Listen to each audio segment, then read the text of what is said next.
Welcome back. You know when life just feels like it's falling apart? Nothing's coming together. Maybe everything is being swept out from underneath your feet. Maybe you lost your home, your job, a relationship's falling apart. Or maybe life just doesn't feel like it's that colorful anymore. It's lost its sparkle. Sometimes it can be easy for us to try and push a little bit harder, make it work, try again and again. Other times we just fall into what might feel like a depression. You know those times I'm talking about? Just everything is crumbling around you and it can feel like failure or like, what am I doing wrong? What have I done to deserve this? What did I do that created this in my life? What karma am I being paid back for? But those moments, yes, it might be the ending of one thing, but it's the beginning of something new. Life is a cycle. It comes in phases. The phases happen, and there are times of what just feel like pure destruction. But there's always a rebuilding that happens. There's always new life that comes after the death of an old life. And the other morning I was on a walk and I saw this garden, a flower bed that had been totally upturned. The soil was just barren and empty. Clearly, flowers had been ripped out and they're starting brand new. And I looked at it and I thought, oh, how beautiful. I wonder what they're going to plant. I wonder how it's going to look. And that's like our life, especially when we're going through these moments of the hardship of the crumbling. That's where we get to begin again. So today I want to offer this metaphor of our life like a garden. So perhaps we can start to reshape the way that we look at the crumbling and how heavy it can feel to have to rebuild. Can we shift that? Can we make it feel a little bit lighter? Can we make it feel a little bit easier, a little bit better? It's not that life is happening to us. And I know this saying, life isn't happening to you, it's happening for you. Okay. How can we actually adopt that perspective? How can we live that way? And I think this metaphor can perhaps help us with that. And we can begin to understand that the crumbling, whether we chose to leave those things or whether it was taken away from us, we can begin to understand that we can gain power through that. We can take back authorship of our life and create a new life that we love even more.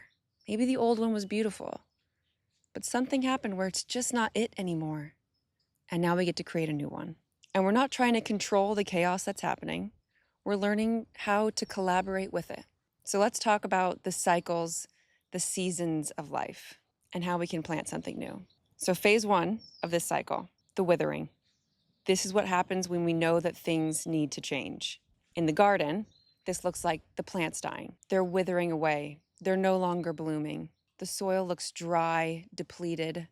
Perhaps things are overgrown and it just looks like a mess. What once looked vibrant and full of color and life just feels drab and ugh. And there's a clear sign that the seasons have changed.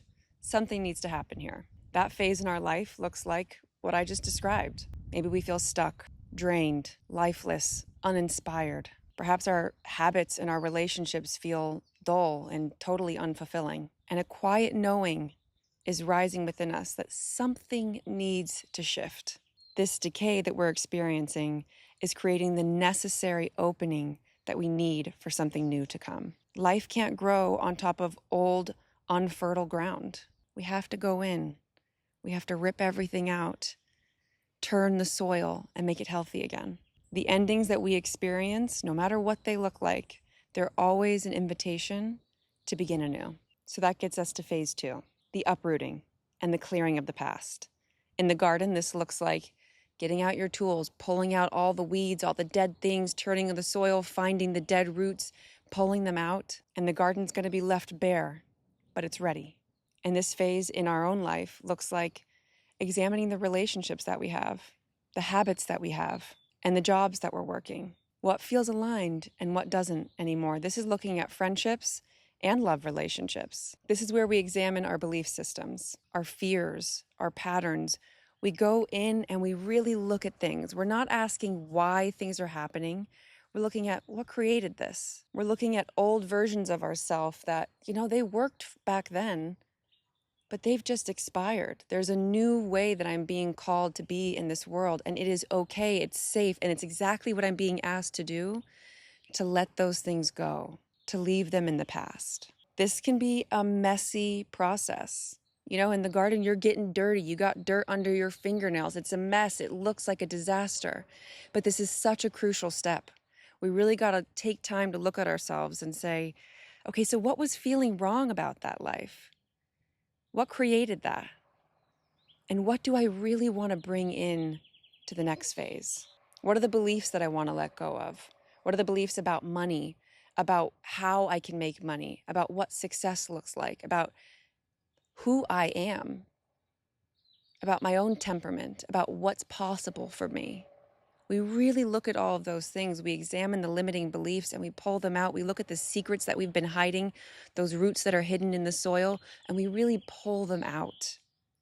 This is a really potent phase. This is a really important phase for us to really be able to excavate everything that's inside of us that just doesn't feel right. In this phase, we get our hands dirty, but that's where the magic happens. We begin to fully see the things that are no longer aligned, that were making us feel heavy, and we begin to let them go because we're finally actually looking at them, because we finally decided that we're ready to change. We're ready to start something new, and starting something new begins with letting go of the old. This is where we reclaim our power and the authority over our own life, where it's not just destruction, it's preparation. But what we're doing is we're creating space for something new. So once we've really looked at all the stuff that was feeling heavy and those limiting beliefs and those things that just no longer fit, and we've taken them out of our life and we've removed them from our garden, now we move into phase 3, the compost, integrating the wisdom and defining our values. In a garden, this part's obvious. We want to put nutrients back into the soil. We want to add richness into the soil to create the foundation for where this new life is going to grow. And in this life phase, we turn all of that knowledge that we gained from going in, from excavating those things, seeing those limiting beliefs, seeing the past pains and hurts, the mistakes that we've made, and we turn it into wisdom because now we've learned from it. This is going to create rich, fertile soil for the next phase of our life. We take all the learnings, all the pain, we put it into the ground, we really compost it into wisdom, into knowledge that we can carry forward with us so that we don't repeat the same past patterns, the things that we're trying to avoid. We really learn from the past. And it's through reflection and self-compassion that the past turns into nutrients for the future. We begin to integrate our life lessons into a new worldview, a new way of seeing the world. Perhaps before we felt like we were defeated, everything was against us. But in this process, we decide that we're going to shift out of that we're going to decide to see life as happening for us, that everything is an opportunity to create new, to refine our vision, to refine our job or how we are in the world or our relationships or how we see certain relationships. Maybe there's that one person that you have some resentment towards. And in that decomposing process, you let that resentment go. You let it go. And in this process, we also become clear on our values. What do we value in this next phase of life? Is it rest? Is it family? Is it free time? Is it work-life balance? Is it honesty, integrity, trust? Is it being a person of our word? What are your values here? There's so many exercises that you can do to figure out what your values are. If you have ChatGPT or any of those systems, you can literally put in there, help me figure out my values. Ask me questions that'll help me figure out my values. And you can work out what your values are right there. Maybe you really value having an open mind. And through these figuring out your values, you can see, okay, what do I value? And am I lining up with my own values? If you value an open mind, if you value compassion, are you moving through the world with compassion and with an open mind? This is where we begin to really integrate those things into our life. We set the foundation for how we're going to move through the world. And we reframe the story of our life into one of growth. The uprooting in phase 2 gave us clarity, but this phase gives us stability. It really anchors us into how are we going to move through the world from here? How are we going to view the world and relationships from here? How am I going to view myself? What standards am I going to hold myself to moving forward? And with this new nutrient-rich soil, with this foundation that we have inside of ourselves, we can begin to plant the new. That brings us to phase 4, the planting.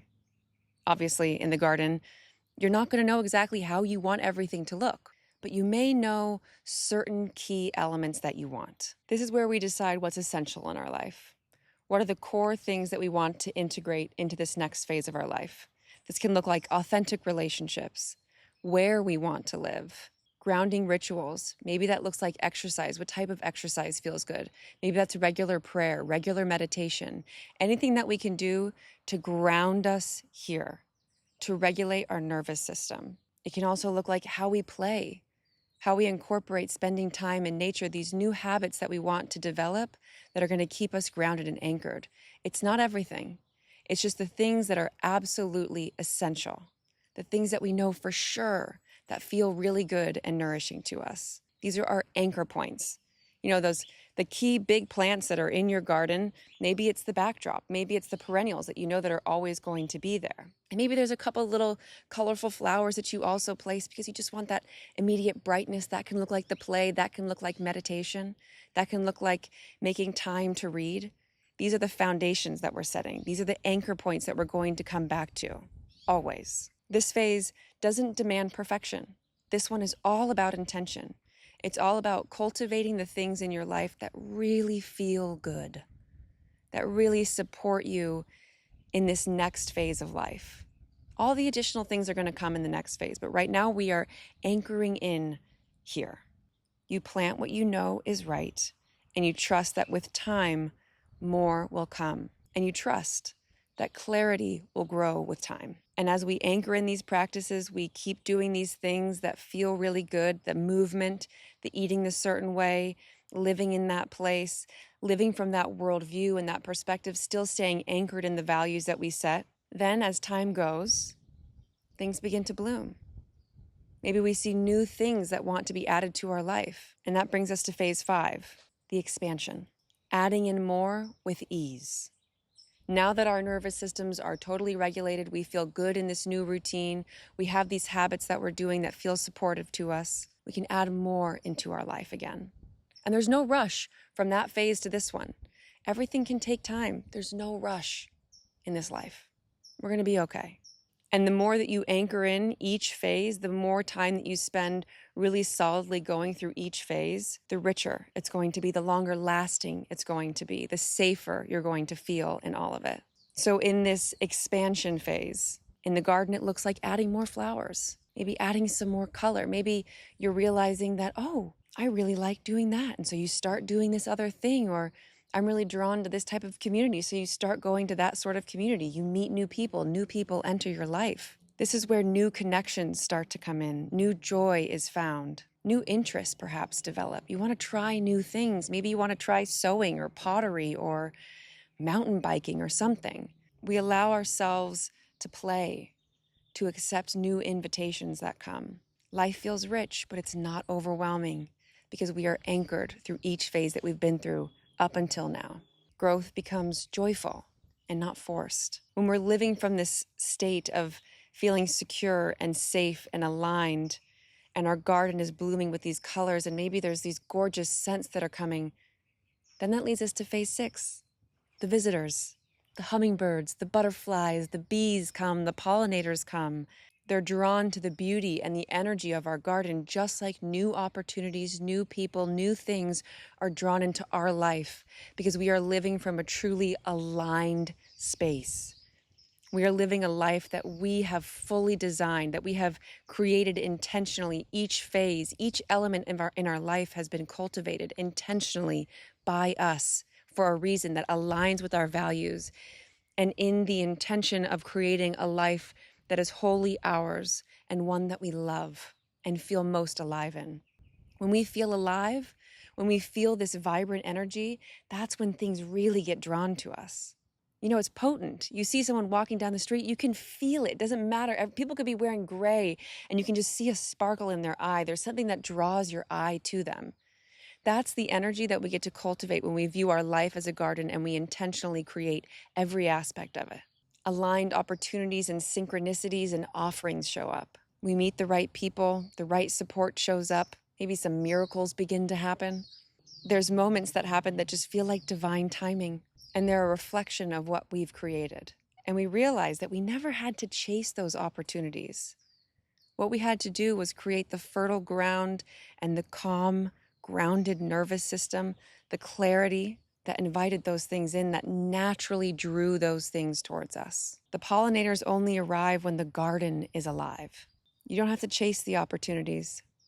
You cultivate your energy from within. You get clear on what you want, what your values are, what you allow into your life, what you don't allow into your life, and things just come right to you. And when you notice those synchronicities, those things showing up, the little people and opportunities that feel like butterflies or hummingbirds, that is God or life's way of saying, you're aligned now. And it feels so good.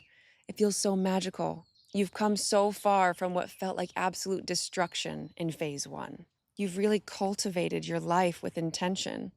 So if you're in this phase, if you're in phase one of things absolutely falling apart, feeling like your life is crumbling, I know it's scary.